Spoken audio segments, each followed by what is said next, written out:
Now you don't have to worry because it's not going to be a geologist's talk. I just thought that people we could probably all do with some cheering up and some thinking up. And when Tony was sort of doing his presentation, talking about the top 10 producers and whatever, I thought, an idea.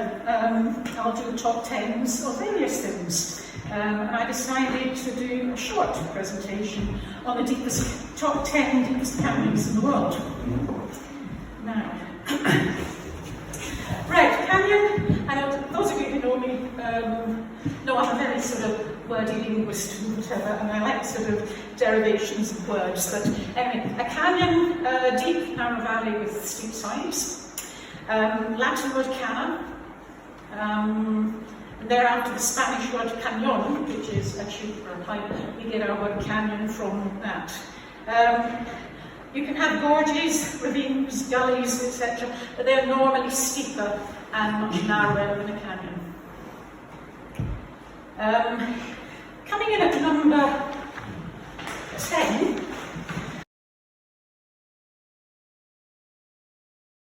you can see up at the top, the Fish River Canyon in Namibia is the largest canyon in Africa. It stretches for 160 kilometres. That L is length in brackets.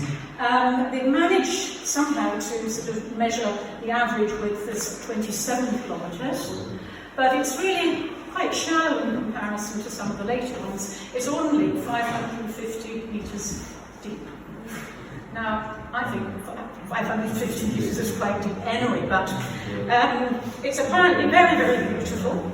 It's in rainy season, though, it floods, and there can be sort of quite a few accidents if you're not careful. Dry season, it totally dries up, leaves a few deposits. Basically, and there are some little sort of lakes throughout the canyon apparently in the dry season. In the wisdom, though, fairly recently, they decided to run or stage a marathon, and it's apparently one of the most difficult global marathons, and hundreds of people go there to take part in it, despite the treacherous conditions. So, goodness knows what it will do for the sort of, I don't know, the sort of, which was, original sort of pristine beauty. I would have thought maybe it might become over touristic, but anyway, who knows. Now, number 9.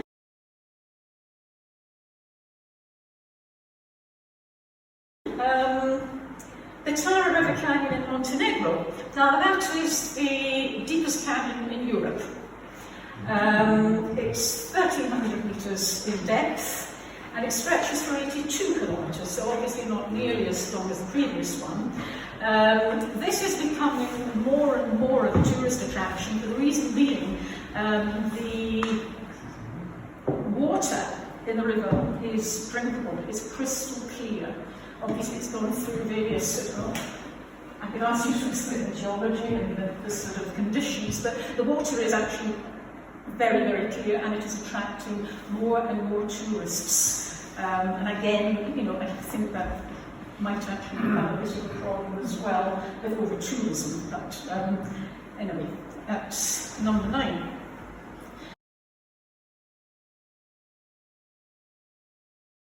In 8th, Lyde River Canyon, South Africa, 26 kilometres in length. 1,372 metres deep. That's getting deeper.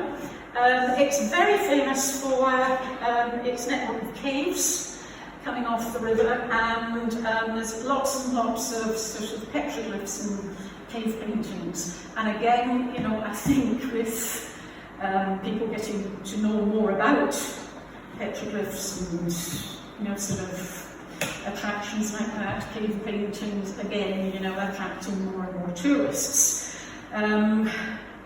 They used to mine a lot of gold, but reserves dried up about 50 years ago. But again, still, supposedly, never been there, I don't know, Tony, have you? No, I've been very close to it. Right, So what's the derivation of, I presume in Afrikaans it's blood. Is that blood or is it, is that based on the colour? Is it red? No, it was named after... Mr. Blood. Captain Blood. It was actually not Captain Blood, but somebody called, however you pronounce it, I just call it Blood. But, I don't know, maybe it is. The Afrikaans word for blood. I should check it actually, shall I? Well, I'll check in my Afrikaans for dummies. All right.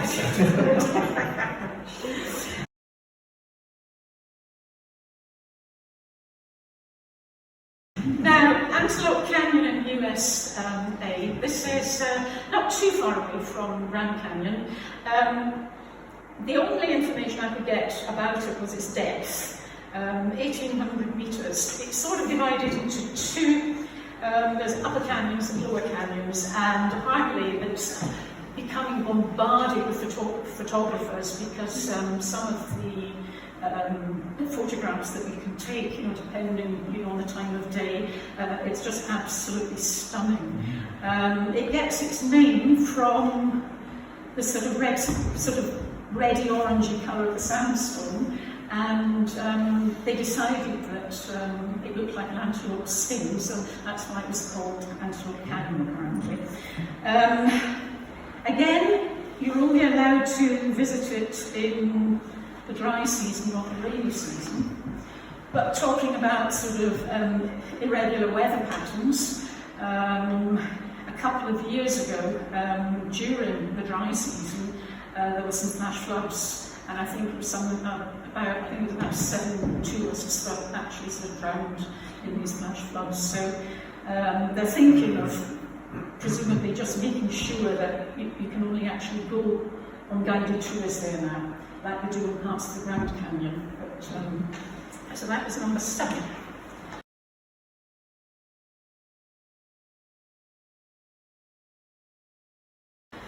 Going up to number 6. Now, the Grand Canyon, although that's probably about the best known one in the world, 446 kilometres, so fairly long, 29 kilometres width, and only 1,857 metres deep, so it's absolutely stunning.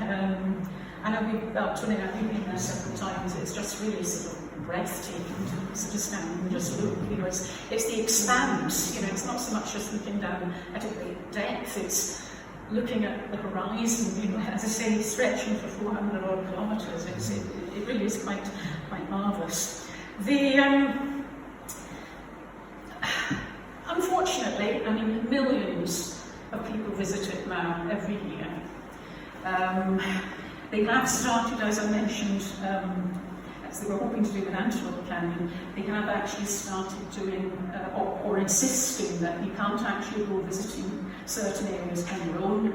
It used to be a fairly free-for-all, and some stupid people just sort of clanked down to the bottom of the canyon and not realising how hot it would be down at the bottom.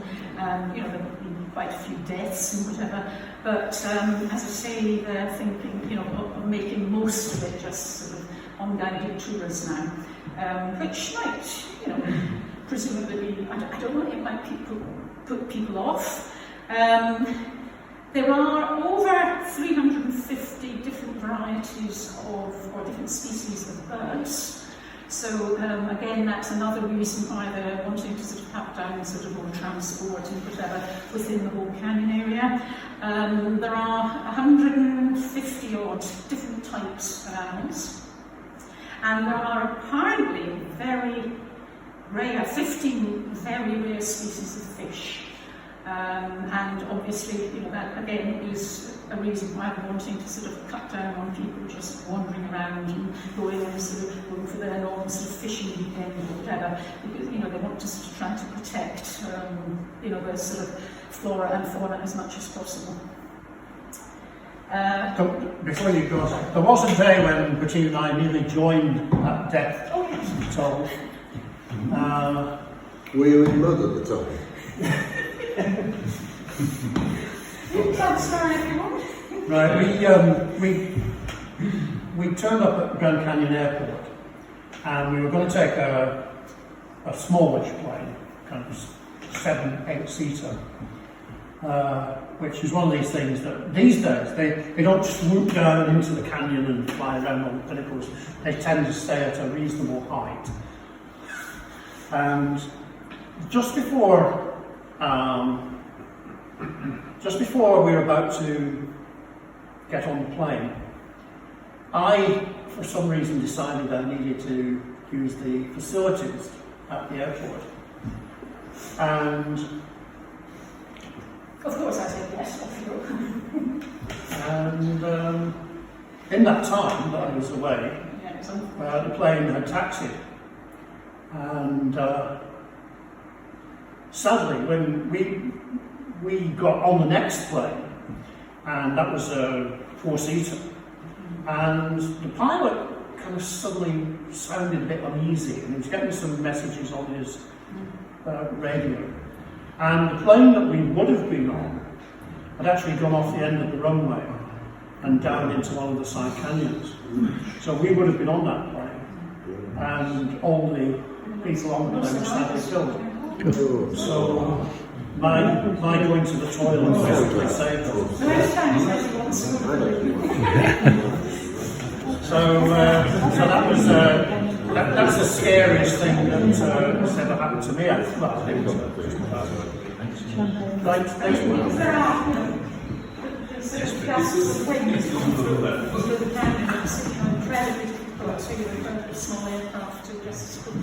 Yes, it's interesting because, you know, at first when you take off, you're about 100 metres above the ground, and then suddenly you're 5,000 metres above the bottom of the canyon, and you get a lot of turbulence at the canyon margins, and the plane starts kind of weaving around a lot. But it's not as scary as it used to be. The first time I ever went up in a plane, it did dive down deep into the canyon and circled around some of the pillars and pinnacles, and I thought that was a bit scary.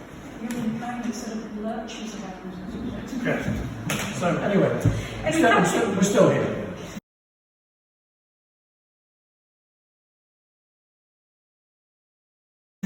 Anyway, coming in at number 5, Copper Canyon, 1,879 metres in depth. It actually is really quite mind-blowing, 65,000 square kilometre area it covers. It actually comprises of 6 semi-canyons as such, but it's all sort of, I don't know, trying to multiply into one somehow. But it got its name from the Spaniards, the colonials, who thought that, you know, all the green moss and stuff that you can sort of see on the slopes, they thought that obviously, oh goody, this is going to be copper deposits, because, you know, in the 1600s, 1500s, the Spaniards were very much into sort of finding minerals. But obviously they were a wee bit disappointed to discover that obviously, you know, there weren't going to be great deposits of copper. If you want to go walking around this area, you've got to be accompanied. It's apparently teeming with wolves and wild bears and cougar-runners, and apparently you've only got to pay a sort of a minimum amount of money to go on these tourism things. But anyway, so that's number 5. What is the green stuff? Moss. Oh. Sorry, it's not moss like Sorry. Yeah.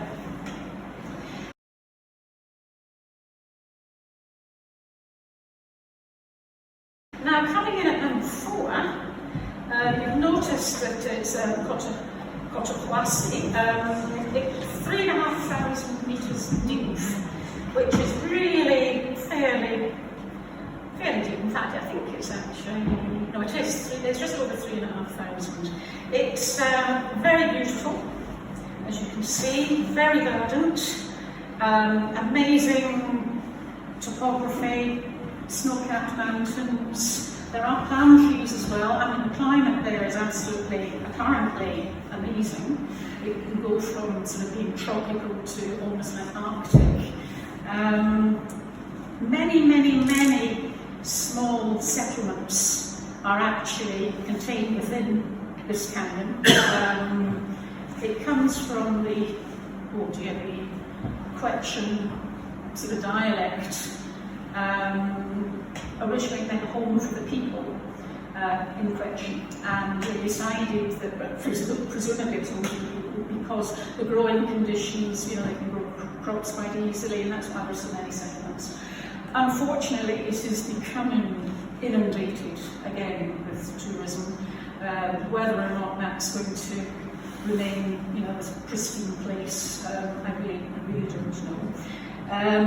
The Spaniards, the colonials, they, believe it or not, decided they would set up bull rings because they're fairly sort of as the tom show, isn't it? Some bullfights and things. And there are still some vestiges of these sort of 1600, 1700 bull rings actually in various areas in the canyon here. And again, lots of opportunities, I suppose, for increased tourism. So, anyway, that could be a good thing, it could be a bad thing.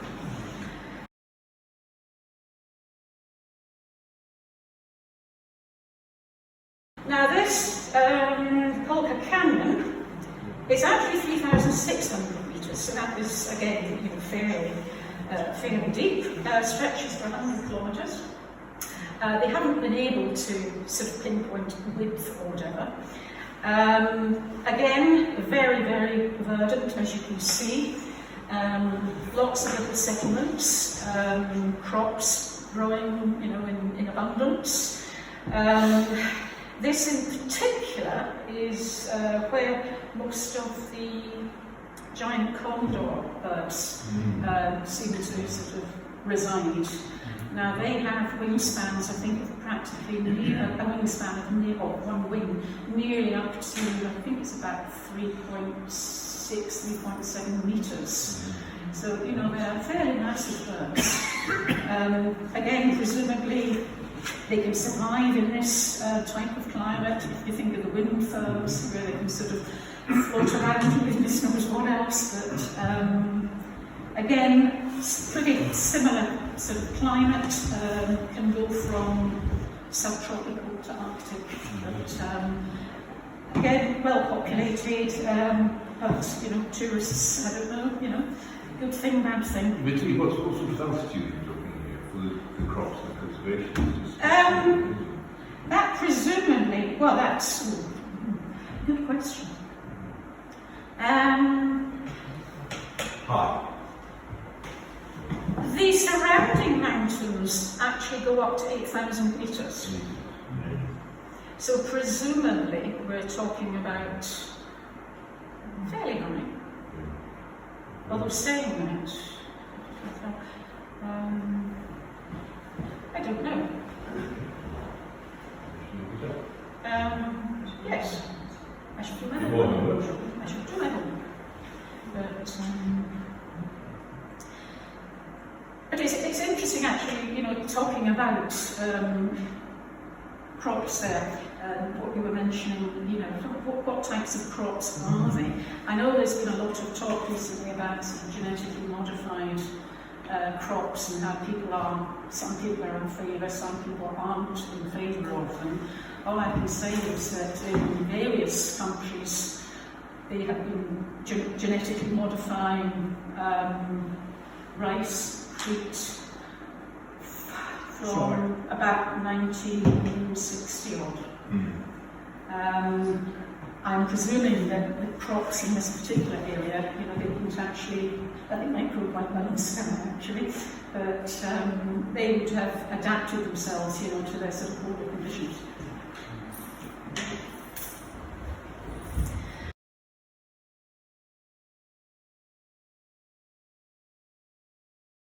Now, number 2, we jump up considerably in depth, so to speak, 6,000 metres. It's apparently a very sacred area. It's been inhabited for many, many, many, many years. It's regarded, one of the reasons it's regarded as sacred is the river has throws up lots of, sort of multicoloured stones and pebbles, and the indigenous people have called them, salad grounds, I think that's the term, and they regard these stones as having healing properties because it's a very sacred sort of area, and locals will try and collect as many as they can. Again, unfortunately, or maybe it could be fortunate, I don't know, tourism becoming very popular with climbers, not necessarily day trippers, but the scenery that you can see there looks really quite sparse. Apparently very popular with mountaineers, but I don't know. Again, they're thinking that of trying to only have organised tours there for tourists. You can't necessarily just hop along and jump off a plane, but I don't know. Tourism can be good and it can be bad, but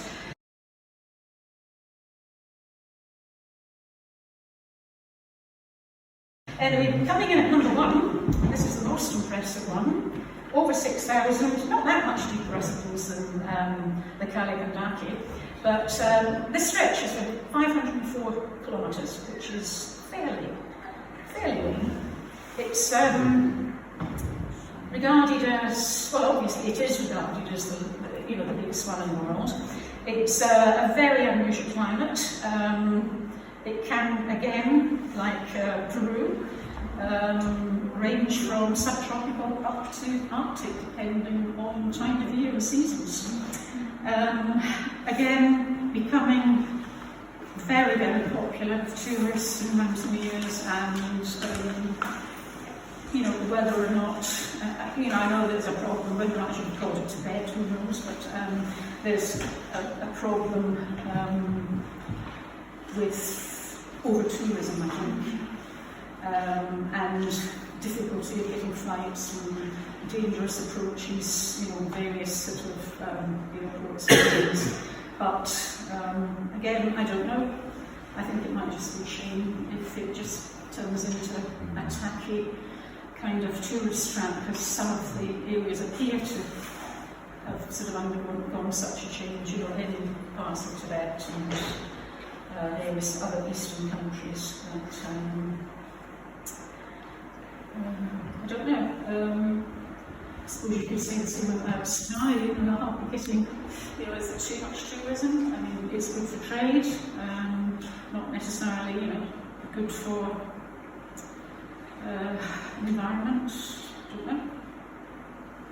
It's, anyway, as I say, I just thought maybe Tony sometime, if we do some more geology talks, we can sort of go through and sort of look at these areas on a global map and sort of talk a wee bit about different types of stones and rock formations and whatever. Can you do one on the 10 most dangerous airports in the world?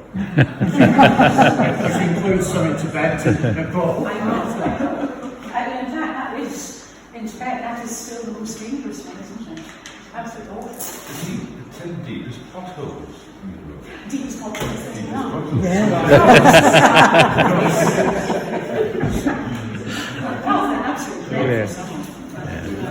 No, I just thought, just as a kind of change.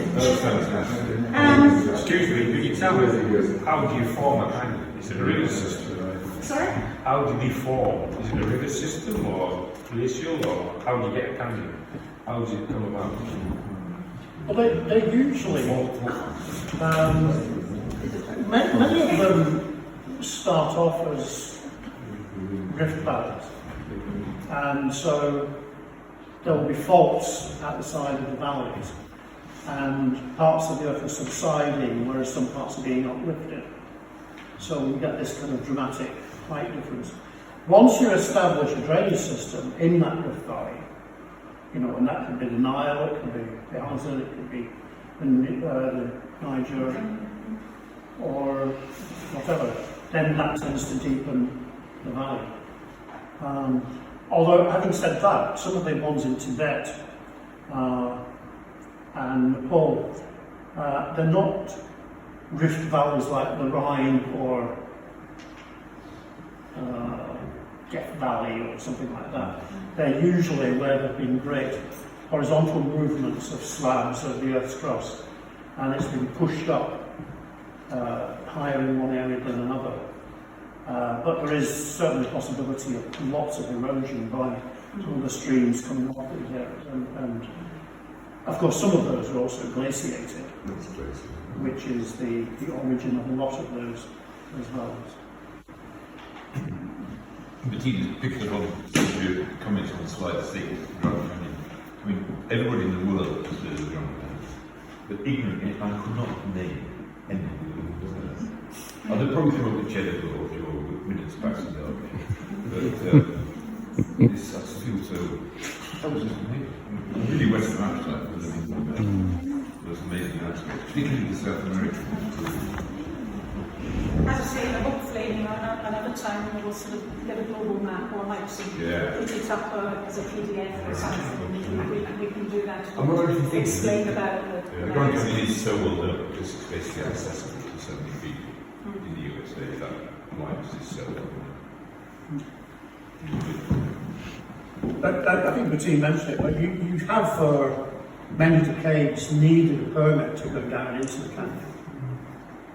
Again, one of the things that, it always surprises me that a lot of people don't realise that they'll need a lot of water down there. And a lot of people do not take enough water down into the canyon.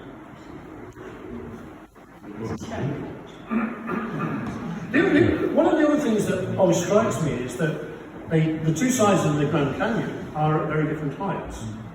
So, if you go from Grand Canyon Airport, you're at approximately 5,000 feet, 5,200 feet, something like that. And so you can walk down or take your donkey down into the base of the canyon. But if you want to go up the other side, you have to climb up to 7,000 feet. The north rim is considerably higher than the south rim, so it's quite a... Unless you want to retrace your steps and come back up the way you went in, it is a very much tougher climb up out of the other side to go up to whatever that place is called, Canaan.